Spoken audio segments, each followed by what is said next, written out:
According to the biblical account in the book of Genesis, there were two significant trees mentioned in the Garden of Eden. The tree of life. This tree symbolized eternal life and was located in the midst of the Garden of Eden. Eating from the tree of life would grant immortality.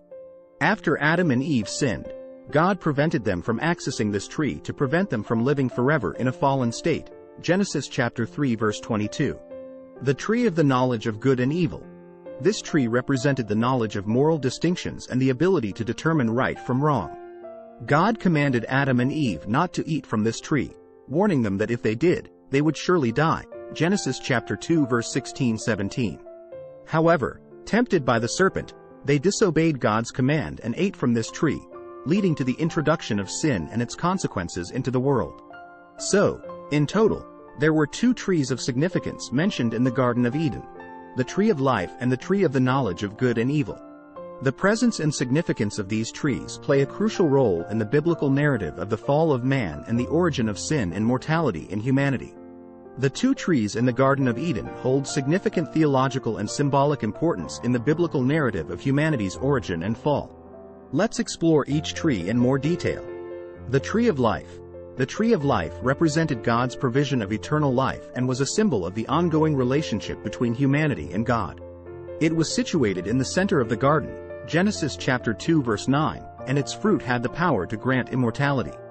By partaking of the tree of life, Adam and Eve would have remained in a state of innocence and enjoyed uninterrupted communion with their Creator. However, after Adam and Eve disobeyed God's command by eating from the tree of the knowledge of good and evil, they were banished from the garden. Genesis chapter 3 verse 22-24. God, in His mercy, prevented them from accessing the tree of life after their fall, as living forever in a fallen and sinful state would have been an undesirable outcome. The denial of access to the tree of life was an act of divine grace, ensuring that humanity's fallen condition would not be perpetuated indefinitely. The concept of the tree of life reappears in other parts of the Bible, most notably in the book of Revelation.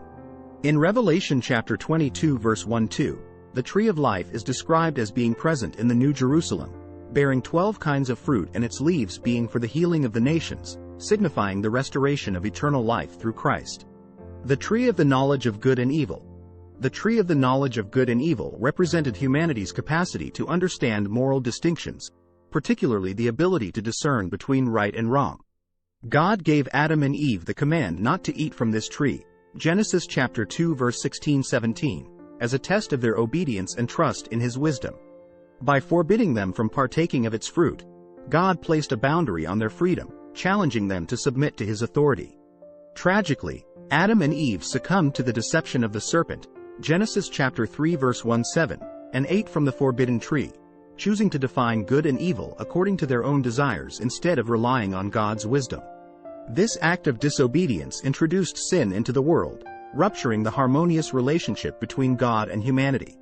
The consequences of eating from the tree of the knowledge of good and evil were severe. Adam and Eve's eyes were opened, and they realized their nakedness, which led to shame and the need for covering, Genesis chapter 3 verse 7.